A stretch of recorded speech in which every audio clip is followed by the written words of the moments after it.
నమస్కారం. తెలుగు రాజ్యంకి స్వాగతం. నేను మీ సంధ్య. కూటమిలో కేంద్ర మంత్రులకు సంబంధించి ఒక చర్చ జరుగుతోంది. ఈ నేపథ్యంలో జనసేనలో నుండి ఒక అభ్యర్థి కేంద్ర మంత్రి కాబోతున్నాడన్న వార్త ప్రస్తుతం తెగ చక్కర్లు కొడుతోంది. మరి ఎవరు కేంద్ర మంత్రిగా కాబోతున్నారు, ఏ సమీకరణాలు, ఆ కథ ఏంటి, మరి ఆయనను చూస్ చేసుకోవడానికి గల ప్రధాన కారణం ఏంటి, పూర్తి డీటెయిల్స్ తెలుసుకునే ప్రయత్నం చేద్దాం. చరిత్రకారుడు, రాజకీయ విశ్లేషకుడు చిల్లగడ్డ శ్రీకాంత్ గారు మనతో ఉన్నారు. ఆయన మాటల్లోనే. శ్రీకాంత్ గారు నమస్తే అండి. నమస్కారం సంధ్య గారు. ఒక కేంద్ర మంత్రి, జనసేన పార్టీ ప్రస్తుతం వినిపిస్తుంది. మరి ఎవరా వ్యక్తి, ఏంటా కథ? అంటే ఇద్దరు లోక్సభ సభ్యులు ఉన్నారు జనసేన పార్టీకి ప్రస్తుతం. అందులో మనందరికీ తెలుసు very senior Vallabhaneni Balashowry garu and also very first time Tangella Uday Srinivas garu. వీళ్ళిరువురు ఒకరు బందర్ నుంచి మరొకరు కాకినాడ నుంచి ప్రాతినిధ్యం వహిస్తున్న నేపథ్యంలో 1968లో గుంటూరు జిల్లా మాచవరం మండలం మోత్జంపాడు గ్రామంలో జోజయ్య నాయుడు, థామసమ్మ అనే దంపతులకు జన్మించిన వల్లభనేని బాలశౌరి గారు కేంద్ర మంత్రి కావడానికి మార్గం సుగమమైంది అన్న విషయం విశ్వసనీయ వర్గాల ద్వారా మనకు అందినటువంటి సమాచారం. ఓకే. ఇక్కడ బాలశౌరి గారు ఆయన బాలశౌరి కెమికల్స్, విష్ణుప్రియ కెమికల్స్ వీటి ద్వారా ఆయన వ్యాపార రంగంలో చాలా విజయాలు సాధించి చాలా సామాజిక సేవా కార్యక్రమాలు నిర్వహించి, అట్లాగే ధూళిపాడ అని సత్తెనపల్లి దగ్గర ఒక గ్రామం, అక్కడ లయోలా కాలేజ్ ఆఫ్ ఇన్స్టిట్యూట్ దాన్ని నెలకొల్పి, సాండూర్ పవర్ అంటారు కదా కర్ణాటకలోని సాండూర్ దగ్గర, అక్కడ ఈ డోలమైట్ అంటారు, ఈ డోలమైట్ బట్టీలని తయారు చేసి ఆ బట్టీల నుంచి ఆ డోలమైట్ని ఎగుమతి చేసేటటువంటి వ్యాపారం. అట్లాగే సున్నం తయారు చేసి రోజుకి పేపర్ మిల్స్కి 150 టన్నుల సున్నం కావాలి. దానిని తయారు చేసేటటువంటి యాన్సిలరీ యూనిట్, దానిని ఇట్లా బాగల్కోట్ డిస్టిక్లో ఉందనుకుంటాను కర్ణాటకలో. ఇట్లా ఆయన వ్యాపార రంగంలో దేశంలోనే ఈ వ్యాపారాలలో ఆయన 3వ స్థానాన్ని ఆక్రమించారు. అటువంటి వ్యక్తి. ఆ తర్వాత ఆయన అనూహ్యంగా 2004 ఎన్నికలకు గాను ఆయన కాంగ్రెస్ పార్టీ ద్వారా రాజకీయాల్లోకి వచ్చి ఆయన అప్పుడు తెనాలి నియోజకవర్గం ఉంది, తెనాలి లోక్సభ నియోజకవర్గం నుంచి 78,000 పైచిలు కోట్లతో అప్పటి సిట్టింగ్ ఎంపీ ఉమ్మారెడ్డి వెంకటేశ్వర్లు గారిని ఓడించి ఆయన మొట్టమొదటిసారి హౌస్లోకి రావడం జరిగింది, పార్లమెంట్లోకి. చేశారు. చేసిన తర్వాత సెకండ్ టైం చాలా వెరీ బ్యాడ్ ఎక్స్పీరియన్స్ అది. 2009 ప్రజారాజ్యం ఏర్పడిన సమయంలో ఏంటంటే ఆయన నర్సరావుపేటకు వెళ్ళారు. ఎందుకంటే 2009 తెనాలి రద్దయింది, అందుకని నర్సరావుపేటకు పంపించారు. కేవలం తెలుగుదేశం పార్టీ అభ్యర్థి ఎం వేణుగోపాల్ రెడ్డి గారి చేతిలో 1607 ఓట్ల తేడాతో ఓడిపోయారు. ఒక లోక్సభ ఎంపీ 1607 ఓట్ల తేడాతో ఓడిపోవడం చాలా విషాదం, చాలా బాధ ఉంటుంది ఎవరికైనా. మళ్ళీ వెంటనే చాలా టూ మచ్. తర్వాత వైకాపాలో చేరారు. వైకాపాలో గుంటూరు నుంచి ఈసారి పోటీ చేశారు. గుంటూరు నుంచి గల్లా జయదేవ్ గారు తెలుగుదేశం అభ్యర్థి, ఆయన చేతిలో 68,000 పైచిలు కోట్లు ఆ తేడాతో ఓడిపోయారు. ఓడిపోయిన తర్వాత వైకాపాలో కంటిన్యూ అయ్యారు. వైకాపాలో తిరిగి ఆయన గుంటూరు నుంచే పోటీ చేసి ఉంటే సామాజిక రాజకీయ విశ్లేషకుల విశ్లేషణ ఏంటంటే గుంటూరు నుంచి పోటీ చేసి ఉండి ఆయన గెలిచి ఉండుంటే అదొక చరిత్ర. ఇక్కడ వంగవీటి రాధాకృష్ణ గారిని వైకాపాలో బందరు పంపించి ఇక్కడ బాలశౌరి గారిని కంటిన్యూ చేద్దాం అనుకున్నారు జగన్ గారు. ఆయన ఎప్పుడైతే వంగవీటి రాధాకృష్ణ గారు వెళ్ళనన్నారో అప్పుడు బాలశౌరి గారిని బందరికి తీసుకొచ్చారు.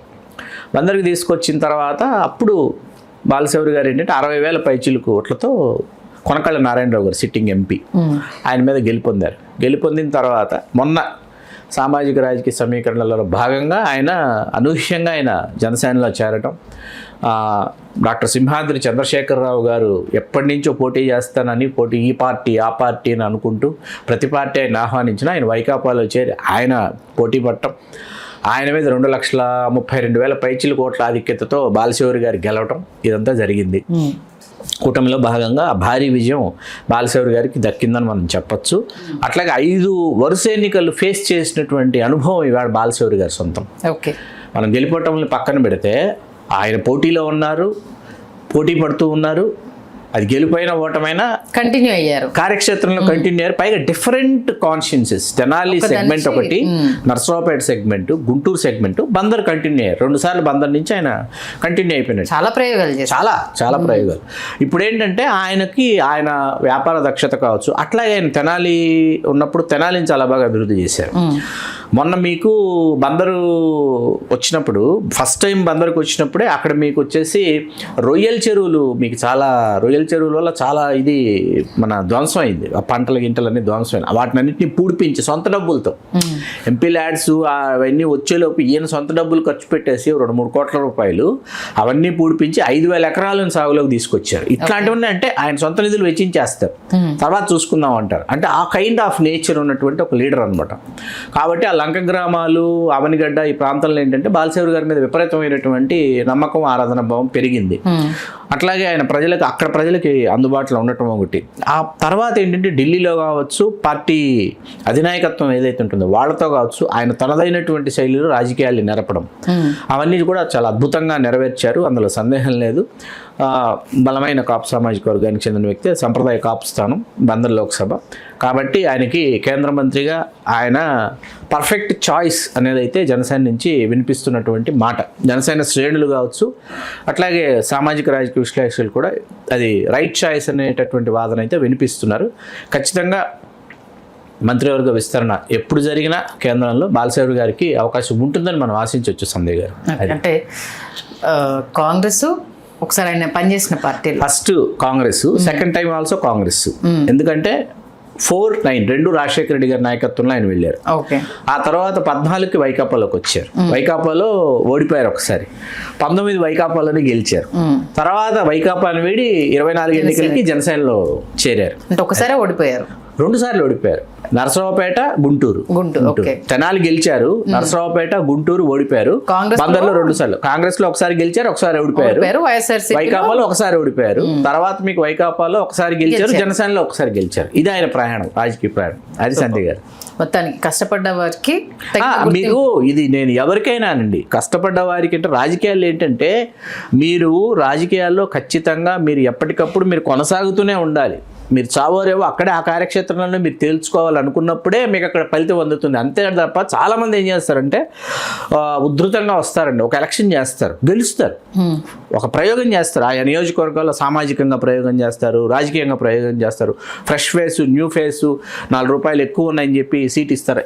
ఇక్కడ దాకా బాగుంటుంది. వాళ్ళు గెలిచిన తర్వాత ఏం చేస్తారంటే ఒక టెన్యూర్ బ్రహ్మాండంగా ఉంటారు, అక్కడే ఉంటారు, అన్ని శుభాశుభాలకు అటెండ్ అవుతారు. సెకండ్ టైం ఓడిపోయారు అనుకోండి, ఇమీడియట్గా అక్కడి నుంచి మాయమైపోతారు. కొంతమంది నేతల చరిత్ర తీసుకొని చూస్తే మనకు అర్థమవుతుంది. అక్కడి నుంచి ఎప్పుడు వెళ్ళిపోకూడదండి, మీరు టు బీ కంటిన్యూడ్ అనమాట. ఆ టు బీ కంటిన్యూడ్ అన్నదే రాజకీయంగా మీరు మీ స్థిరత్వాన్ని సూచిస్తుంది. మీరు నాయకులు, మీలో నాయకత్వ లక్షణాలు ఉన్నాయి అన్న విషయం అదే బలపరిచేది, ఖచ్చితంగా అదే ప్రజల నమ్మకాన్ని కలిగించేది. అది సంజయ్ గారు. నిజంగా అంటే గెలుపోటంలతో సంబంధం లేకుండా తను నమ్మిన వాళ్ళ కోసం తను కంటిన్యూ అయ్యాడు అనేది క్లియర్గా కనిపిస్తుంది. అలాంటి వ్యక్తికి సముచిత స్థానం అని అంటే అందరూ హర్షిస్తారు. ఖచ్చితంగా అంతే కదా. ఓకే, అంటే జనసేన తరపు నుండి బాలశౌరి గారికి అయితే కేంద్ర మంత్రి పదవి ఖాయం, ఇంకా దాంట్లో ఎలాంటి డౌట్స్ లేవు, సందేహం లేదు. ఓకే, మంచి విశ్లేషణ అందించారు, ధన్యవాదాలు. ధన్యవాదాలు సంజయ్ గారు. హలో, తెలుగు రాజ్యం ఛానల్ చూస్తున్నారా? సామాజిక, రాజకీయ, జీవన చిత్రణే తెలుగు రాజ్యం. అతిశయోక్తులు, అసత్యాలు ఉండవు. రాజకీయ కోణం కాదు, ప్రజా కోణమే కొలబద్ద. తెలుగు రాజ్యం వీక్షణ మీ ఉత్తమ అభిరుచికి నిదర్శనం.